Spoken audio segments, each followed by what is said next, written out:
Hi అండి. ఈరోజు మా ఇంట్లో పన్నీర్ టిక్కా రోల్ చేసుకున్నామండి.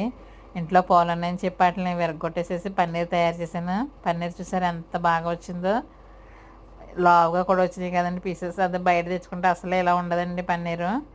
అంత లావుగా కూడా రావు ముక్కలు, అంత పన్నీర్ కూడా రాదు మనకి. ఒక 60 రూపాయల పాలు ఎరగొట్టుకుంటే మనకు అంత పన్నీర్ వచ్చింది. అదే బయట అయితే 100 ఇంకా ఎక్కువే ఉంటుందండి. కానీ టేస్ట్ కూడా మనం ఇంట్లో తయారు చేసుకున్న పన్నీర్ చాలా టేస్ట్గా ఉంటుంది. దీనికి పసుపు, ఉప్పు, కారం, గరం మసాలా, చాట్ మసాలా, పెరుగు, నిమ్మకాయ, అల్లం వెల్లుల్లి పేస్ట్ అన్నీ వేసి కలిపేసుకుని ఒక 10 నిమిషాలు పక్కన వదిలేసుకోవాలండి.